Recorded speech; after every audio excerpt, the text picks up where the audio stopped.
जय माता दी दोस्तों, कथा कहानी चैनल पर आप सबका स्वागत है। समय वह शक्तिशाली हथियार है जिसका घाव सबसे अधिक तेज होता है और कोई चाह कर भी समय के घाव को नहीं भर सकता। सुख दुख, लाभ हानि, ये सभी जीवन के महत्वपूर्ण अंग हैं। हर व्यक्ति के जीवन में उतार चढ़ाव आता रहता है। यह सब समय चक्र के कारण होता है। समय के आगे सबको झुकना ही पड़ता है। जब समय चक्र बदलता है तो वो कुछ दिन पहले से ही हमें संकेत मिलने आरंभ हो जाते हैं। संकेतों की जानकारी नहीं होने के कारण हम उन्हें अनदेखा कर देते हैं। इस कथा में आज हम उन्हीं शुभ संकेतों के बारे में बताएंगे जिससे आप पता लगा सकें कि आपका कैसा समय शुरू होने वाला है। भगवत गीता में श्री कृष्ण कहते हैं कि वह समय ही है जो मनुष्य के जीवन में आने वाले सुख दुख को बताती हैं। साथ ही श्री कृष्ण कहते हैं कि सुख का संकेत किया जाने वाला कर्म या फिर पशु पक्षियों द्वारा या फिर भक्तों के जरिए मिलने लगता है, परंतु अज्ञानता या मूर्खता के कारण मनुष्य उसे नहीं जान पाता। भगवत गीता में वर्णित कथा के अनुसार एक बार नारद मुनि भगवान विष्णु से मिलने बैकुंठ धाम गए और उनसे मनुष्य के जीवन में आने वाले सुख दुख के संकेतों के बारे में पूछने लगे।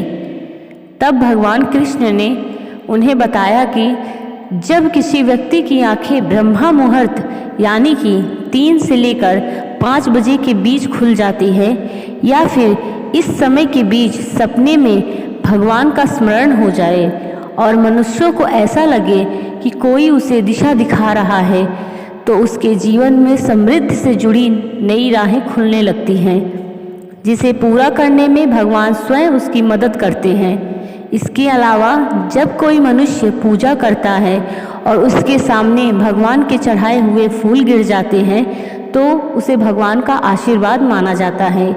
यह भी एक शुभ संकेत माना गया है।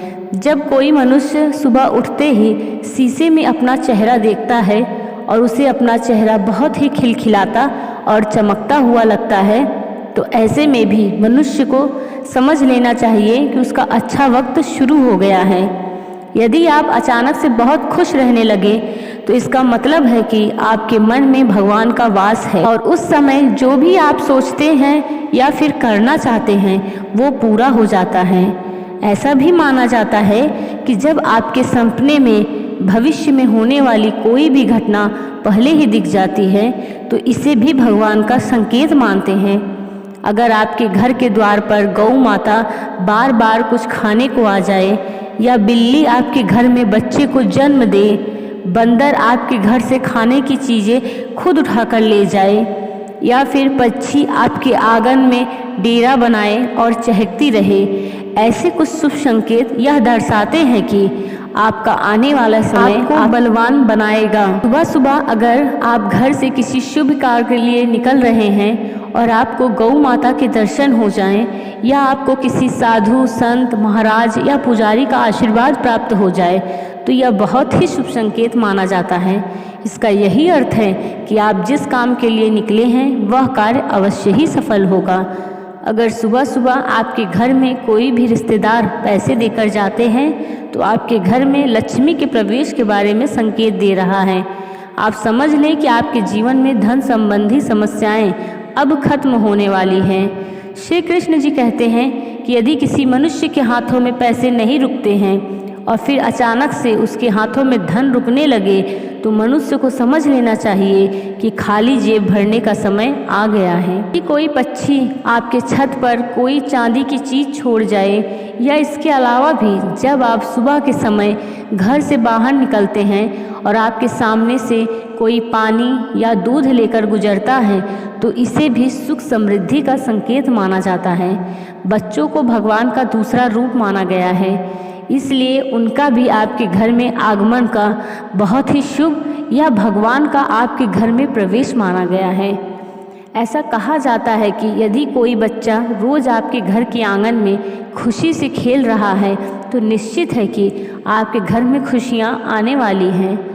ऐसा भी मानते हैं कि अगर आपके दाहिने भाग जैसे कि दाहिना आँख फड़कता है या फिर रास्ते में कोई छोटी कन्या आपको देखकर मुस्कुराती है तो यह भी आपके काम बनने के शुभ संकेत हैं। तो मित्रों, मैं उम्मीद करती हूँ कि आपको भगवान श्री कृष्ण के द्वारा बताए गए उन सभी संकेतों को भली भांति समझ गए होंगे। अगर समझ गए हैं तो दुख की स्थिति में आप निराश ना हो, बस अपना कर्म करते रहें, क्योंकि गीता में भगवान कृष्ण ने यह भी कहा है कि कोई भी कर्म व्यर्थ नहीं जाता है, भले वह अच्छा हो या बुरा। हर मनुष्य को उसके द्वारा किए जाने वाले कर्म के हिसाब से ही फल मिलता है। इसलिए भगवान द्वारा दिए गए संकेतों को अगर आप जान लेंगे तो आपके जीवन में आने वाले सुख का आप पहले से ही पता लगा सकते हैं। धन्यवाद। जय माता दी।